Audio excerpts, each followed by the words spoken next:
할렐루야, 안녕하십니까? 신원석 목사입니다. 한 주간 동안 어떻게 지내셨습니까?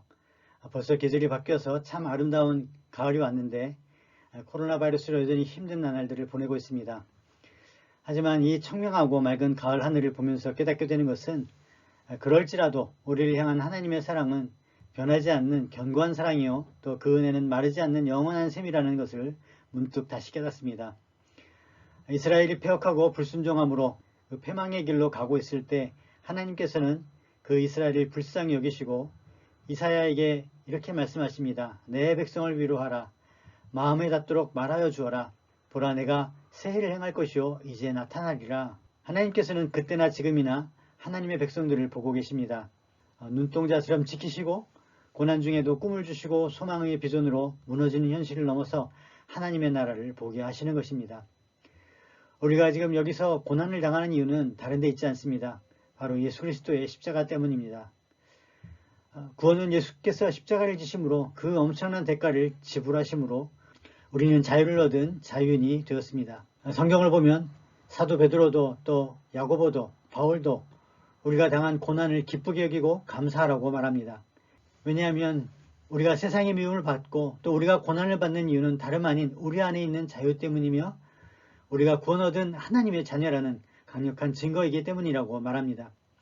그러니 사랑하는 성도 여러분, 이 고난의 때 하늘을 열고 우리를 향해 부으시는 하나님의 그 은혜와 사랑으로 즐거워하십시오. 고난이 올수록 찬양하고 예배를 드리십시오. 그러면 이전에는 알지 못했던 평강이 우리에게 넘치게 되는 것을 깨닫게 될 것입니다. 예수님께서 부활하셔서 떨고 있는 제자들에게 찾아가셔서 가장 먼저 주셨던 말씀은 평강이 있으라, 내가 너에게 평안을 주노라 라고 말씀하셨습니다. 지금 예수님께서 우리에게 찾아오셔서 말씀하십니다. 평강이 있을지어다, 내가 너에게 평안을 주노라. 그러니 사랑하는 성도 여러분, 이 쏟아지는 가을 햇살과 높은 하늘, 그 하늘을 찬양으로 바꾸고 채우십시오. 그러면 승리를 얻게 될 것입니다. 아멘. 잠시 기도하시겠습니다. 사랑하는 아버지 하나님, 온 우주 만물이 모두 아버지의 아름다움을 찬양하고 하나님 아버지의 영광을 노래합니다. 지금 우리가 경험하는 이 고난도 아버지의 영광을 노래하며 찬양하게 될 것입니다. 코로나 바이러스조차도 하나님의 통치를 알고 순종하는데 세상이 하나님을 알지 못하는 것은 사단의 괴계 때문입니다. 하나님 아버지, 하나님을 대적하여 높아진 모든 악한 세력들과 우상들과 이데올로기들을 파하여 주옵시고 오직 하나님을 아는 지식만이 존귀의 높임을 받으시기를 간구합니다. 온 세상에 있는 모든 것들, 특히 우리의 한 호흡조차도 모두 하나님의 것입니다. 하나님의 영광을 찬양하며 하나님의 존귀한 이름이 높여지기를 간구드립니다. 우리의 삶이 하나님 앞에 있사오니 하나님 아버지, 지금 이 시간 하나님의 말씀 앞에 섭니다. 하나님의 자녀들을 친히 하나님의 말씀으로 양육하여 주시옵시고 성숙한 하나님의 나라의 시민으로 마땅히 행할 바를 알게 하옵시고 우리의 그 모든 순간순간 하나님께서 우리를 향하신 그 놀라운 하나님의 손길을 알아차릴 수 있도록 우리를 향해 쏟아지는 하나님의 그 눈빛에 우리의 눈을 마주할 수 있도록 성령님 우리를 인도하여 주옵시고 아버지를 향한 노래, 주님을 향한 그 사랑의 노래로 채워주시옵소서. 오늘 말씀 속에서 함께하는 모든 성도님들이 성장하고 변화되는 큰 은혜를 누릴 수 있도록 허락하여 주시옵소서. 우리의 삶의 주인 되시는 우리 주 예수 그리스도의 이름으로 기도드렸습니다. 아멘. 오늘은 가스펠 프로젝트 세 번째 시간으로 선한 사마리아인의 비유에 대해서 우리가 배우려 합니다.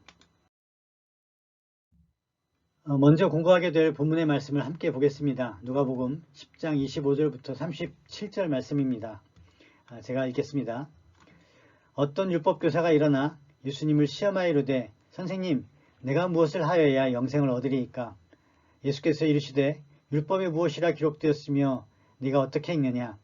대답하여 이르되 내 마음을 다하며 목숨을 다하며 힘을 다하며 뜻을 다하여 주 너의 하나님을 사랑하고 또한 내 이웃을 내 자신과 같이 사랑하라 하였나이다. 예수께서 이르시되 네 대답이 옳도다. 이를 행하라. 그러면 살리라 하시니 그 사람이 자기를 옳게 보이려고 예수께 여짜오되 그러면 내 이웃이 누구니이까? 예수께서 대답하여 이르시되 어떤 사람이 예루살렘에서 여리고로 내려가다가 강도를 만나매 강도들이 그 옷을 벗기고 때려 거의 죽게 된 것을 버리고 갔더라. 마침 한 제사장이 그 길을 내려가다가 그를 보고 피하여 지나가고 또 이와 같이 한 레위인도 그곳에 이르러 그를 보고 피하여 지나가되 어떤 사마리아 사람은 여행하는 중 거기에 이르러 그를 보고 불쌍히 여겨 가까이 가서 기름과 포도주를 그 상처에 붓고 싸매며 자기 짐승에 태워 주막으로 데리고 가서 돌보아 주니라. 그 이튿날 그가 주막 주인에게 데나리온 둘을 내어주며 이르되 이 사람을 돌보아 주라. 비용이 더 들면 내가 돌아올 때에 갚으리라 하였으니 네 생각에는 이 세 사람 중에 누가 강도 만난 자의 이웃이 되겠느냐. 이르되 자비를 베푼 자니이다. 예수께서 이르시되 가서 너도 이와 같이 하라 하시니라. 아멘. 오늘 본문의 신학적인 주제는 여러분 교재 34페이지 제목 밑에 기록되어 있는데요. 이웃사랑이란 자기의가 아닌 긍휼의 마음으로 섬기는 것을 의미합니다. 제 개인적으로는 여기 한 가지 덧붙이고 싶은 게 있는데요. 그것은 정체성에 관한 것입니다. 너는 누구인가? 너는 어떤 존재인가? 너의 진짜 정체가 무엇인가? 그것을 분명히 하라. 왜냐하면 오늘 말씀을 통해서 보겠지만 오늘 말씀은 우리의 정체성과 관련이 있기 때문입니다. 본론에 들어가기 전에 도입 질문을 먼저 좀 살펴보려 합니다. 질문은 두 가지인데요. 첫 번째는 상황을 다른 각도에서 보기 위해 질문을 바꿔서 생각해 본 적이 있습니까? 두 번째 질문은 질문을 바꾼 후 생각이 어떻게 달라졌습니까? 여러분도 아마 경험이 있을 것입니다. 이런 말이 있죠. 바른 답을 얻으려면 바른 질문을 하라. 우리가 질문을 하는 이유는 답을 얻기 위해서입니다. 그런데 때때로 질문을 바꾸면 우리들의 생각의 방향도 바뀌게 되는 것을 봅니다. 예를 하나 들어보죠. 우리가 말씀을 묵상하다가 적용 질문을 내가 무엇을 해야 하는가 하는 질문에서 하나님은 누구신가의 질문으로 바꾸면 똑같은 말씀이라도 다른 각도에서 말씀이 보입니다. 저를 비롯해서 많은 목사님들이 설교할 때 그 말씀 속에서 우리가 어떻게 살아야 하는가, 우리들의 삶에 초점이 맞춰져 있지만 예수님의 경우는 달랐던 것 같습니다. 예수님께서는 어떤 상황 속에서 언제든지 하나님을 보게 하셨고 또 그리스도이신 예수님 자신을 보게 하셨습니다. 우리는 말씀을 보고 들을 때 우리가 직면한 문제를 해결하는 데만 관심이 있고 정작 그 문제를 해결하시는 하나님께 관심을 두지 못하는 것을 봅니다. 그러나 성경은 우리 문제 해결을 위해서 기록된 책이 아니라 하나님이 어떤 분이신가를 기록한 책입니다. 우리가 지난 시간에 공부한 씨 뿌리는 비유에서 핵심은 밭이 아닙니다. 우리가 보았던 것처럼 밭은 우리들의 마음밭, 우리들 자신들이기 때문에 종종 우리는 이 밭의 비유를 들을 때마다 목사님들께서 우리의 그 묵은 밭을 기경해야 한다. 우리 마음의 돌들을 드러내고 가시덤불을 치워야 한다.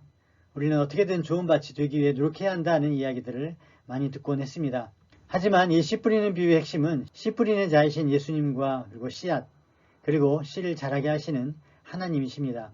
우리 안에 뿌려진 씨앗이 열매를 맺도록 우리가 할 수 있는 일이라고는 사실 아무것도 없습니다. 예수님께서도 요한복음 15장에 포도나무와 포도나무 가지 비유를 통해서 가지가 할 수 있는 일이라고는 나무에 붙어 있는 것이라고 말씀하셨습니다. 그러면 가지는 자연스럽게 열매를 맺게 됩니다. 씨 뿌리는 자의 비유에서 예수님 그 비유대로 우리가 밭이라면 밭은 스스로 좋은 밭이 될 수가 없습니다. 우리는 그동안 나의 밭을 바꿔보려고 무진장 애를 써왔습니다. 그런데 신앙생활 하는 내내 우리가 배운 것은 나는 안 된다는 것입니다. 내 힘으로는, 내 경험으로는, 내 노력으로는 안 된다는 것을 처절하게 배웠습니다. 왜 안 되는 것일까요? 만일 내 힘으로 되었다면 그것이 어떻게 은혜가 될 수 있겠습니까? 어떻게 하나님의 능력을 우리가 찬양할 수 있으며 또 어떻게 하나님께 영광을 돌릴 수 있겠습니까? 내가 노력해서 된다면 결국 그 영광은 내가 받아 마땅하다고 생각하게 될 것입니다. 우리가 아무리 노력해도 안 되었던 그 이유는 정작 다른 데 있습니다. 우리가 밭이라는 사실입니다. 밭이 스스로 땅속에 박힌 돌을 치우고 가시덤불을 제거할 수는 없습니다. 무능해서가 아니라 애초부터 밭이 할 수 있는 일이 아닙니다. 그 밭에 돌을 드러내고 가시덤불을 치우는 일은 씨 뿌리는 농부가 해야 하는 일입니다. 밭이 스스로 그 일을 할 수는 없습니다. 우리에게 뿌려진 그 씨앗이 열매를 맺는데 우리가 할 수 있는 것이 사실 아무것도 없습니다. 우리가 할 수 있는 유일한 일은 도움을 청하는 것이죠. 우리가 할 수 있고 해야 하는 일은 오직 하나님만 의지하는 것입니다. 하나님께서 비를 주시고 충만한 은혜로 햇빛을 통해 생명의 빛을 주시도록 또 농부이신 주님께서 내 안에 있는 돌들과 가시덤불을 제거해 주시도록 간청하는 것입니다. 그래서 오직 하나님과 주님을 바라보며 그 말씀대로 순종하면서 말씀의 씨앗이 열매를 맺도록 그것을 간절하게 사모하는 것입니다. 그러면 농부이신 주님께서 돌을 뽑아내시고 잡초와 가시덤불을 거두어내십니다. 하나님께서는 햇빛과 비를 내려서 결실하게 하시는 것입니다. 그래서 언제든지 핵심은 나와 내가 처한 환경이 아닌 나를 사랑하시는 하나님, 그리고 내 안에 계신 예수님이어야 합니다. 세상이 창조된 목적이 바로 하나님께 있기 때문입니다. 무슨 뜻입니까?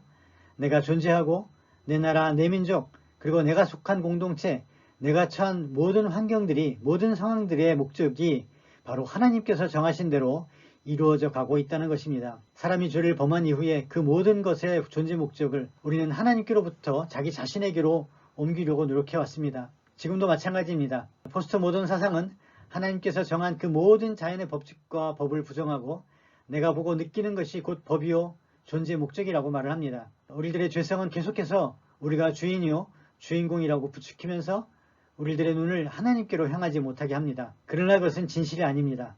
모든 인생은 하나님께로부터 와서 하나님께로 갑니다. 그것이 진리이고 진실입니다.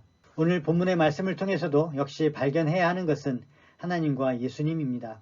나의 구원의 문제보다 더 중요한 하나님과 예수님을 발견하므로 나의 삶의 중심이 나에게서 하나님으로 바뀌는 것입니다.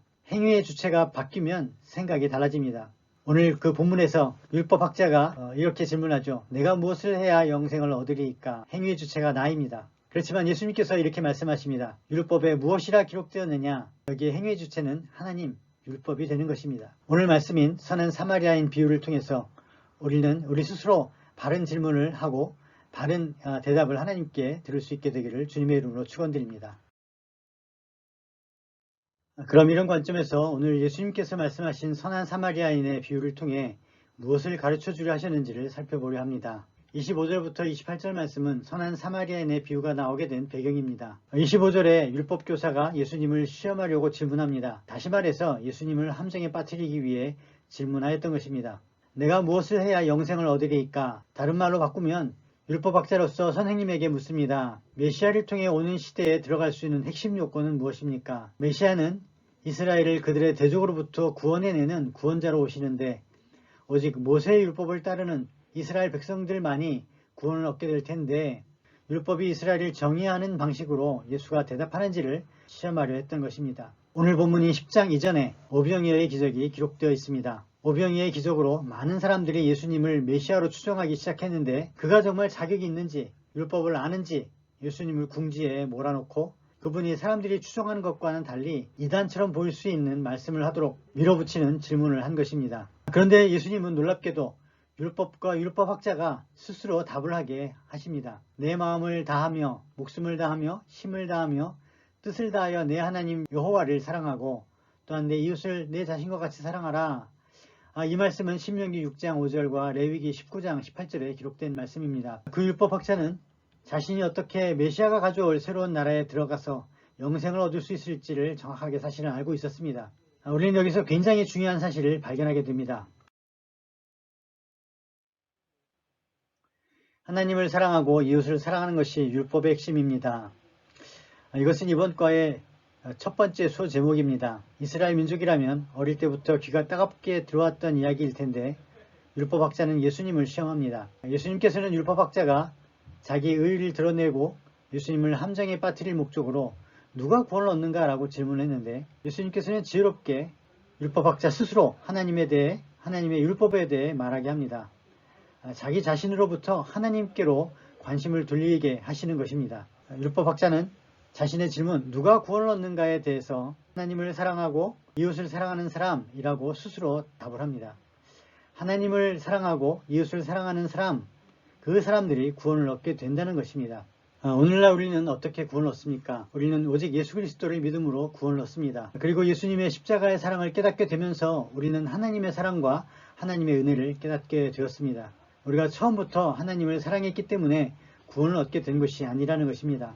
제가 이 이야기를 하는 이유는 여러분들의 교재 44페이지 하단부가 자칫하면 오해를 불러일으킬 수 있기 때문입니다. 44페이지 하단부에 이렇게 써 있습니다. 오늘날 그리스도인들은 과연 예수님이 율법의 성취가 곧 영생을 얻는 길이라고 가르치셨는지 궁금해할 것입니다. 정말로 예수님은 하나님을 사랑하고 이웃을 사랑해야 하나님 나라에 속할 수 있다고 말씀하신 걸까요? 놀랄 수도 있겠지만 답은 그렇다입니다. 하나님의 율법에 온전히 복종해야만, 즉 하나님과 이웃을 사랑하고 하나님과 이웃에 온전히 헌신하는 것으로 요약할 수 있는 율법에 순복해야만 구원에 이를 수 있습니다. 여러분은 어떻게 생각하십니까? 이 책의 저자가 오늘날 우리들도 유대인들처럼 율법을 행해야만 구원을 얻는다고 이야기한 것일까요? 저는 저자가 그렇게 이야기한 것이 아니라고 생각합니다. 그러나 이 부분은 확실히 오해를 불러일으킬 수 있습니다. 예수님께서 율법학자에게 이렇게 이야기한 것은 그가 이미 율법을 알고 있는 유대인이었기 때문이었고, 또 그가 율법을 알고 있을 뿐 행하지 않는 사람이라는 것도 알고 계셨습니다. 율법에 대해 우리가 한 가지 알아야 할 것이 있습니다. 제가 한국 사람이기 때문에 한국의 법을 지켜야 벌을 받지 않고 또 보호를 받을 수 있습니다. 만일 미국 사람이 미국에서 한국 법을 지키면 미국에서 처벌을 면하고 보호를 받을 수 있을까요? 그렇지 않습니다. 법은 그가 어디에 속한 사람인지를 알게 해주는 정체성과도 같은 것입니다. 유대인이 율법을 지키지 않으면 처벌을 받고 심판을 받습니다. 유대인은 율법을 지켜야 구원을 얻습니다. 그가 율법 아래에 있는 유대인이기 때문입니다. 그러나 예수님께서 십자가를 지심으로 옛 언약을 성취하시고 새 언약을 세우심으로 예수님을 믿는 사람은 누구든지 유대인이나 헬라인이나 이방인이나 모두 구원을 얻게 하셨습니다. 하나님 나라의 새로운 법이 세워진 것입니다. 오늘 본문과 관련해서 조금 다른 관점에서 기록된 곳이 있습니다. 마태복음 22장 35절에서 40절 말씀인데요. 같이 한번 보겠습니다. 그 중에 한 율법자가 예수님을 시험하여 묻되 선생님, 율법 중에 어느 계명이 크니이까? 예수께서 이르시되 내 마음을 다하고 목숨을 다하고 뜻을 다하여 주 너의 하나님을 사랑하라 하셨으니 이것이 크고 첫째 되는 계명이요 둘째도 그와 같으니 내 이웃을 내 자신과 같이 사랑하라 하셨으니 이 두 계명이 온 율법과 선지자의 강령이니라. 여기서는 율법학자가 예수님을 시험하였는데 예수님께서 직접 답을 주십니다. 율법과 선지자의 강령이라는 의미는 율법의 핵심 가치라는 것입니다. 율법의 핵심은 두 가지 계명인데 하나님을 사랑하고 이웃을 사랑하는 것입니다. 하나님께서 제정하신 율법은 이스라엘의 헌법과도 같은 것입니다. 헌법은 그 나라의 정체성입니다. 대한민국의 정체성은 자유민주공화국입니다. 다시 말해서 대한민국의 핵심 가치는 자유와 민주주의, 왕이 아닌 국민이 주권을 가지고 있고, 그리고 공화국, 국가의 권위와 권력이 국민으로부터 나오며 왕이나 어느 개인에 의해 통치되는 나라가 아닌 법에 의해 통치되는 나라라는 것입니다. 하나님께서 메시아를 통해 세우려는 하나님의 나라는 하나님을 사랑하고 이웃을 사랑하는 사람들의 나라입니다. 예수님을 통해 온 우주 한가운데 세우시려는 하나님의 나라의 국민들은 바로 이런 사람들인 것입니다. 하지만 하나님 나라 사람들이 되기 위해서 행위로서의 선제적인 사랑이 요구된다는 의미가 아닙니다. 예수님의 십자가로 구원을 얻고 하나님 나라에 들어온 사람들이 지켜야 할 하나님 나라의 헌법, 그 핵심 가치가 바로 하나님 사랑과 이웃 사랑이라는 것입니다. 목숨을 다하고 힘을 다하고 뜻을 다해 하나님을 사랑하는 사람들이 모인 나라, 이웃을 자기 자신처럼 사랑하는 사람들이 모인 나라, 그 나라가 바로 하나님의 나라라는 것입니다. 그러면 하나님 나라 사람들인 우리들의 정체성은 무엇일까? 그렇습니다. 예수님의 십자가로 구원받은 우리들이 세상 가운데 드러내야 할 우리들의 정체성이 바로 하나님을 사랑하고 이웃을 사랑하는 것입니다. 율법학자가 예수님을 시험하기 위해 질문했던 것이 사실은 그의 정체성 문제라는 사실을 질문하던 그조차도 몰랐을 것입니다. 예수님께서는 그가 자신의 구원 문제를 넘어 그가 무엇을 해야 하는 사람인지 또 세상 속에서 어떤 삶을 살아야 하는 존재인지를 깨닫게 해주신 것입니다. 이제 이 정체성 논쟁 후속으로 율법학자가 던진 질문, 누가 나의 이웃인가 하는 문제를 살펴보겠습니다. 예수를 시험하던 율법학자가 이번에는 자신을 옳게 보이려고 예수님께 질문합니다. 내 이웃이 누구입니까? 내가 사랑해야 할 사람이 누구인지 말해주면 내가 그 사람을 사랑하고 있다는 것을 보여주겠습니다. 율법학자가 생각하는 하나님은 이스라엘의 하나님이고 또 이웃은 당연히 유대인입니다. 구약의 선지자들이 예언한 그 메시아 또한 이스라엘을 구원할 구원자입니다. 이렇게 이미 마음에 그 답이 정해진 율법학자에게 예수님께서 들려주신 이야기는 매우 의미심장합니다. 예수께서 들려주신 선한 사마리아인의 비유는 이렇습니다. 이야기의 구조가 매우 중요한데요. 첫 번째, 이야기 배경에 등장하는 사람은 어떤 사람입니다. 그가 유대인인지 아니면 이방인인지 사마리아 사람인지 분명하게 이야기하지 않으셨습니다. 두 번째, 그런데 그가 예루살렘에서 여리고로 가는 길에 있었습니다. 왜 하필 그 길이었을까? 여리고는 사해 북쪽 그 암몬 족속 땅에서 가나안으로 들어가는 이스라엘 동쪽 끝에 위치한 도시입니다.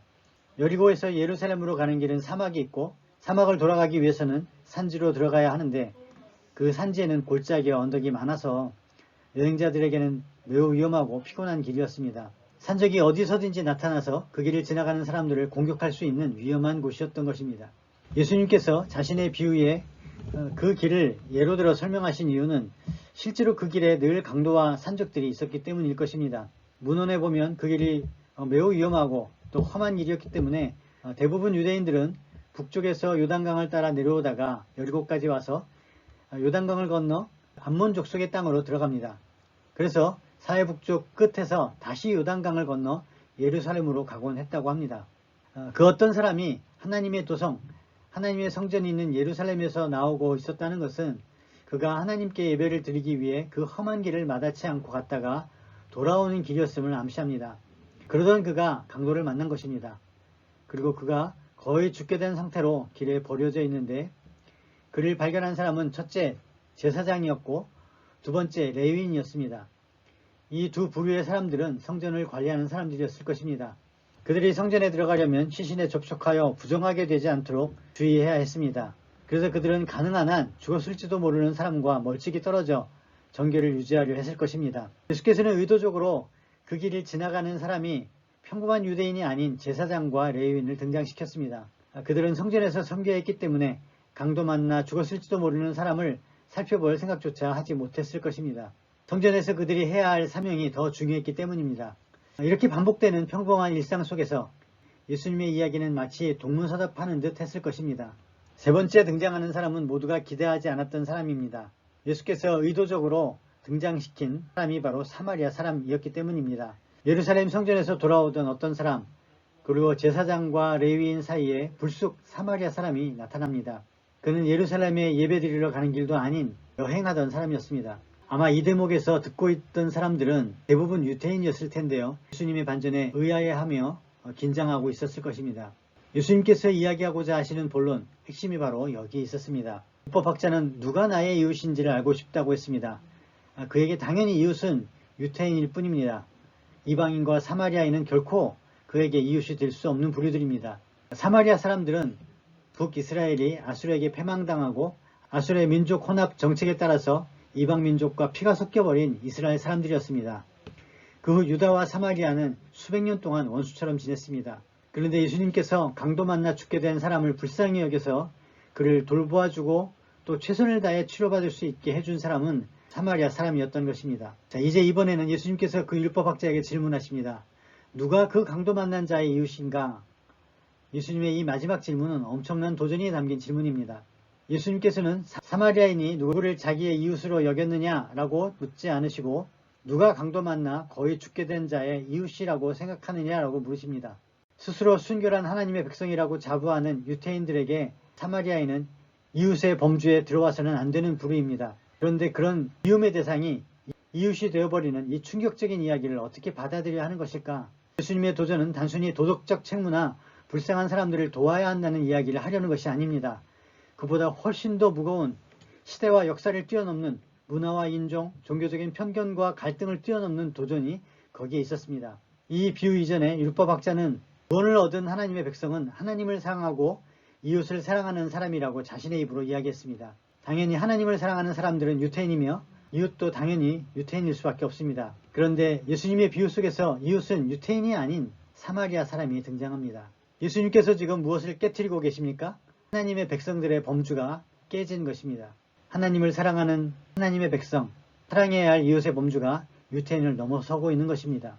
이 이야기를 듣던 율법학자는 꼼짝없이 사마리아 사람을 하나님 나라의 백성으로 자기의 이웃으로 받아들여야 하는 고통스러운 사실에 직면하게 되는 것입니다. 예수님께서 이 비유를 통해 율법학자가 메시아로 인해 오는 새로운 나라에서 누가 과연 구원을 얻게 될 것이며 누가 하나님의 백성이 되는가, 그 처음 질문으로 돌아가게 하신 것입니다. 이 질문은 예수님께서 승천하신 이후에 사도들에게도 마찬가지로 어려운 문제였습니다. 결국 사도행전 15장에 복음을 전해야 하는 대상이 유대인들에게서 이방인과 열방으로 향하기까지는 많은 갈등이 있었습니다. 이방인의 사도로 부름받은 바울은 이 문제로 갈라디아서를 썼고 그가 예수님을 통해 깨달은 진리를 선포합니다. 갈라디아 3장 28절에 너희는 유대인이나 헬라인이나 종이나 자유인이나 남자나 여자나 다 그리스도 안에서 메시아 안에서 동등하게 하나이니라. 이것이 바로 하나님의 나라입니다. 이것이 이 비유에 담긴 첫 번째 비밀인 것입니다. 예수 그리스도는 바로 이것 때문에 오신 것입니다. 예수님께서 이 비유를 통해서 우리에게 가르쳐 주시는 첫 번째 비밀은 예수께서는 유대인이나 헬라인이나 종이나 자유인이나 남자나 여자 모두를 구원하기 위해 오셨고 그들 모두 하나님을 사랑하고 이웃을 사랑하는 하나님의 백성이 되게 하기 위해 오셨다는 것입니다. 그리고 그들은 모두 예수님 안에서 내가 사랑해야 할 이웃이라는 것입니다. 예수님은 지금 예루살렘으로 가시는 중이었습니다. 예수님께서 이 여행 중에 들려주신 그 첫 번째 비유가 예수님께서 걸어가신 그 길을 오고 가는 사람들에 관한 이야기라는 점이 매우 흥미롭습니다. 예수님께서는 지금 유대인들이 그렇게 해왔듯이 로마인과 헬라인 또 이방인과 사마리아인을 대적하는 방식으로는 하나님의 은혜를 보여줄 수 없다는 것을 깨달으라고 도전하고 계신 것입니다. 선한 사마리아인의 비유를 통해 발견하게 되는 두 번째 비밀은 각자 자기 오른대로 선택하는 것이 진리가 되어버린 이 포스트 모던 시대에 내 앞에 놓인 삶의 현실과 책임져야 할 일들이 산더미같이 쌓여있는 이 시대에 또 폭력과 불의, 불법이 난무하는 이 시대를 사는 하나님 나라 사람들의 사명이 무엇인가? 예수님께서는 지금 묻고 계신 것입니다. 폭력과 불의, 불법이 난무하는 이 시대를 사는 하나님 나라 사람들의 사명은 무엇인가? 그것은 바로 하나님의 은혜를 보여주는 삶입니다. 오늘날 우리는 교회 예배 잘 드리고 기도 열심히 하고 헌금 잘 드리는 것, 그것이 하나님을 섬기는 전부라고 생각합니다. 하지만 그런 것으로 하나님의 은혜가 세상에 보여질 수만 있었다면 세상은 벌써 변했을 것입니다. 예수님께서 자기 직무에 충실했던 제사장과 또 레위인들을 등장시켜서 보여주려고 하셨던 것은 그들이 율법의 핵심은 잃어버리고 껍데기만을 지키려고 하는 것이 얼마나 어리석은 것인지를 말씀하시려는 것입니다. 오늘날 우리 신앙생활은 마치 이들처럼 신앙의 모양은 있지만 경건의 내용은 없고 정의를 이야기하지만 그러나 고아와 과부를 돌보는 의로운 삶이 없는 껍데기만의 신앙생활을 하고 있는 것은 아닌지 스스로 물어야 합니다. 하나님과 이웃을 사랑하는데 목숨을 다하고 힘을 다하고 뜻을 다하라 하신 것은 그것이 우리들의 본질이기 때문입니다. 세상의 불의와 불법을 대적하는 최선의 방법은 하나님의 은혜를 삶으로 보여주시는 것입니다. 끝으로 세 번째, 이 비유가 가지고 있는 비밀은 그렇다면 도대체 나는 누구인가? 내가 누구에게 강도 만난 자를 도우라고 하시는가? 그 답은 바로 예수 그리스도께 있습니다. 예수께서는 강도인 사단에게 유린당하고 깨지고 망가진 우리들을 구원하시고 치유하시기 위해 우리를 찾아오셨습니다. 우리는 모두 강도 만난 사람들이었습니다. 우리들의 삶은 무엇이 정상인지 알지 못하고 사단이 만들어 놓은 그 정글의 법칙에 따라서 약자를 밟고 앞으로 나가야 하는 그런 세상에서 살아왔습니다. 우리가 그렇게 살아가는 동안에 우리는 모두 삶이 무너져버린 패배자라는 것을 발견하고 말았습니다. 세상의 모든 가난과 굶주림 또 헐벗음과 죽음의 고통 속에 있는 사람들은 모두 이 정글의 법칙에서 탐욕스러운 힘센 자들에 의해 무참하게 짓밟힌 사람들입니다. 나로 인한 또 다른 희생자가 바로 그 사람들인 것입니다. 우리들은 예수님의 십자가 때문에 세상 속에서 이미 죽어버린 사람들입니다. 그리고 예수님의 부활과 함께 일어나서 하나님 나라의 사람들이 되었습니다. 예수님께서 우리들을 다시 세상 속으로 보내시는 이유는 분명합니다. 우리는 예수님께 은혜를 입은 강도 만난 사람들이었습니다. 그렇기 때문에 우리들처럼 세상에서 강도 만난 사람들을 도와주라고 하시는 것입니다. 너희도 가서 이와 같이 하라. 예수님께서 사마리아인이 되셔서 우리를 치료해 주시고 건져 주셨던 것처럼 이제 우리가 그들에게 가서 그들을 도와주라고 하시는 것입니다. 그렇습니다. 우리는 모두 예수님께 은혜를 입은 강도 만났던 사람들입니다. 우리가 할 일은 이제 분명합니다. 우리가 은혜 입은 대로, 우리가 은혜 받은 대로 가서 이와 같이 그들을 돕는 것입니다. 야고보가 우리에게 이렇게 말을 합니다. 너희가 만일 성경에 기록된 대로 내 이웃 사랑하기를 내 몸과 같이 하라 하신 최고의 법을 지키면 잘하는 것이거니와 만일 너희가 사람을 차별하여 대하면 죄를 짓는 것이니 율법이 너희를 범법자로 정죄하리라. 만일 형제나 자매가 헐벗고 일용할 양식이 없는데 너희 중에 누구든지 그에게 이르되 평안히 가라, 덥게 하라, 배부르게 하라 하며 그 몸에 쓸 것을 주지 아니하면 무슨 유익이 있으리요. 이와 같이 행함이 없는 믿음은 그 자체가 죽은 것이니라.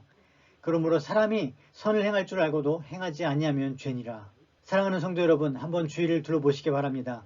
가까이에 내가 도와야 할 사람이 보이지 않는다면 조금 더 멀리 바라보시기 바랍니다. 이 땅에 나가게 된 사람들, 홀로 쓸쓸히 죽음을 기다리고 있는 사람들, 그리고 마실 물이 없어 수인성 전염병으로 죽어가는 그 아프리카의 어린이들, 민족 간의 갈등으로 난민이 된 사람들, 종교 때문에 학대받는 여인들과 하루 일달러도 되지 않는 돈으로 살아가야 하는 사람들, 이 모든 사람들이 길가에서 죽어가고 있는 강도 맞은 사람들입니다. 우리 은혜 입은 사람들이 달려가 돕고 돌봐야 할 사람들이 바로 이 사람들입니다. 왜 우리 주변에는 강도 만나 죽어가는 사람들이 있는 것일까요?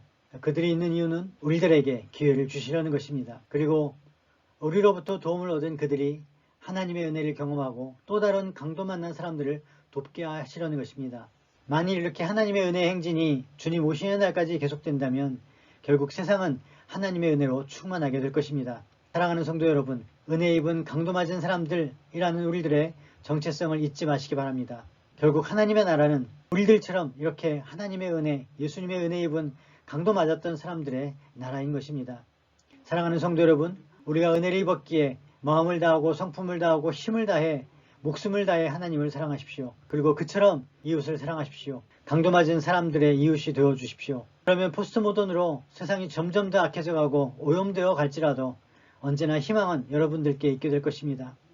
세상에 예수님을 통한 그 은혜의 행진이 멈춰지지 않는 한 세상은 소망을 갖게 될 것이고 교회의 꿈과 비전도 멈추지 않을 것입니다. 바로 여러분들이 계시기 때문입니다. 아멘. 이번 거의 핵심 교리입니다. 제가 한번 읽어보겠습니다. 모든 그리스도는 자기 삶과 인간 사회에서 그리스도의 뜻을 최우선으로 삼아야 할 의무가 있습니다. 사회를 개선하고 사람들 사이에 의로움을 세우기 위한 수단과 방법들은 예수 그리스도 안에 있는 하나님의 구원의 은혜로 말미암아 거듭난 개인들 안에 뿌리를 받고 있을 때만 진정으로 그리고 영구적으로 도움이 될 수 있습니다. 그리스도인은 그리스도의 정신에 따라 인종차별, 탐욕, 이기심, 악덕, 그리고 간음과 동성애와 포르노를 포함한 모든 형태의 성적 부도덕에 저항해야 합니다. 우리는 고아, 노인, 가난한 자, 학대받는 자, 무력한 자, 병든 자들의 필요를 채워주기 위해 노력해야 합니다. 우리는 태어나지 않은 태아들을 대변해야 하고 잉태에서 자연적인 죽음에 이르기까지의 모든 인간 생명의 존엄성을 주장해야 합니다. 모든 그리스도인은 의와 진리 그리고 형제의 원칙에 따라 정부, 기업, 사회가 전체적으로 움직이도록 노력해야 합니다. 이러한 목적을 위해 그리스도인은 그리스도와 그분의 진리를 따르는 데 있어서 타협함이 없이 항상 사랑의 정신으로 정중하게 행동하면서 선한 목적으로 선한 뜻을 가진 모든 사람과 협력할 준비가 되어 있어야 합니다. 조금은 어려운 이야기이긴 하지만 아마도 한 번쯤은 들어보셨을 거라는 생각이 들어 소개하려고 합니다. 1차 세계대전이 끝나고 엄청난 사상자가 생긴 이후에 세상은 급격히 변화되기 시작했습니다. 교회도 마찬가지였습니다. 전통적으로 교회는 복음을 전하는 것이 그 사명의 전부라고 생각했었는데 전쟁 후에 무너진 사람들과 나라들을 보면서 그들을 어떻게든 도와야 한다는 목소리가 커지게 되었고 교회는 두 그룹으로 나눠지게 됩니다. 소위 사회 참여에 전념해야 한다는 그룹과 교회 본부는 오직 복음 증거뿐이라고 생각하는 그룹들이었습니다. 그러나 그러던 교회의 생각이 바뀌기 시작했습니다. 복음을 전해야 하는 선교지 대부분이 굶주리고 불의와 또 불법으로 강도 만나 삶이 무너진 자들이 너무나 많았던 것입니다.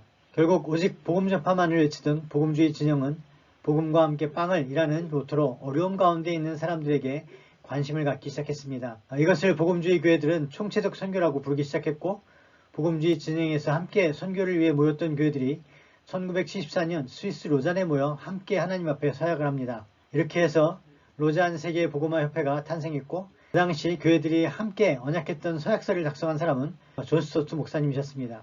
다음은 그 언약 내용의 일부입니다. 비록 다른 사람들과의 화해가 하나님과의 화해가 아니고 사회적 행동이 전도가 아니며 정치적 해방이 구원이 아니지만 그럼에도 불구하고 우리는 사회 정치적 참여는 둘 다 우리 그리스도인들의 의무임을 천명한다.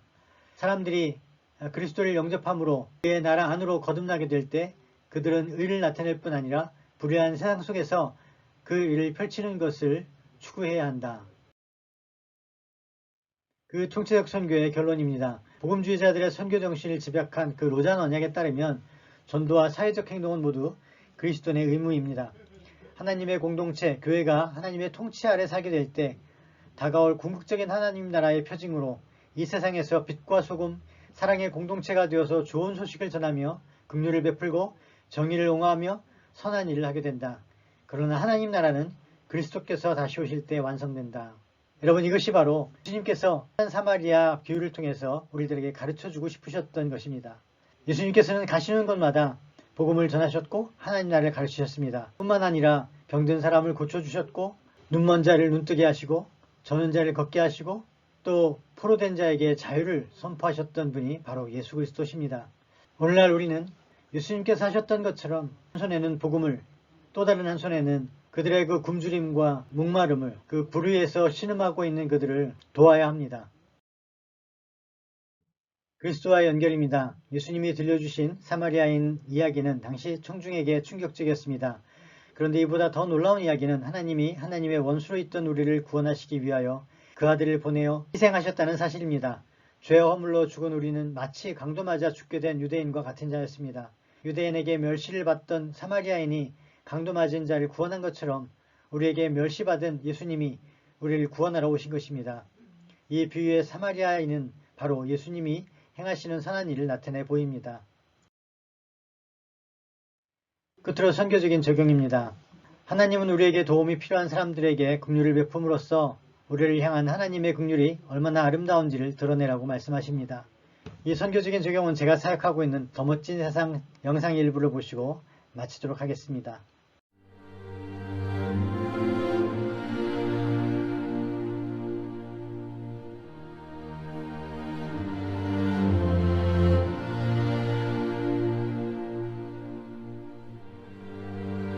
Wakun nay wakun homerana iwakun homerana lunga siri kang jore lang lelenga bang bagi na fitin doi hone hedu gai ho medisi nay hun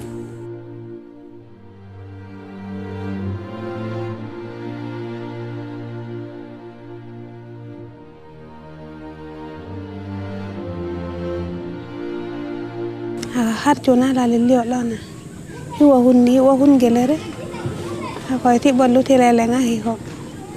Wong nu hale ni geleng.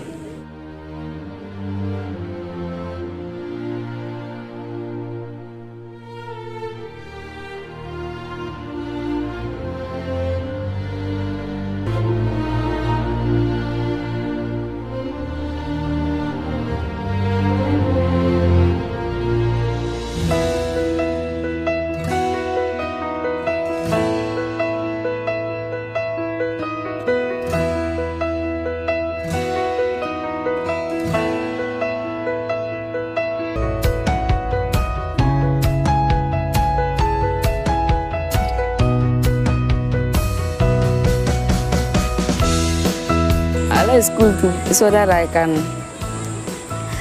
be a good leadership, and so that I can get job. You become a doctor.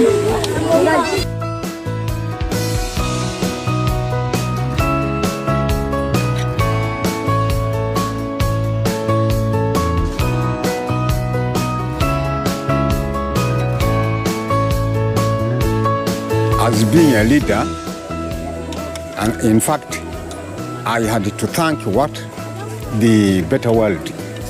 Yeah, my community is very, very happy for your coming here.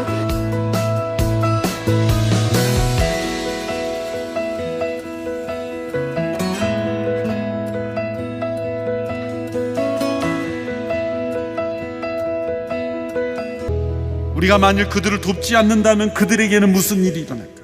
난민들을 돕고 지진으로 무너진 네팔의 고레다라 마을 회복시켜주고 세네갈의 본나바 마을을 회복시켜주고 말라리아 에이즈로 죽어가는 어린 생명들을 구원해내는 것, 그러한 소식들을 알고 접할 때마다 할 수 있는 한, 할 수 있는 때, 할 수 있는 방식으로 할 수 있는 모든 사람에게 선한 사마리인이 되는 것.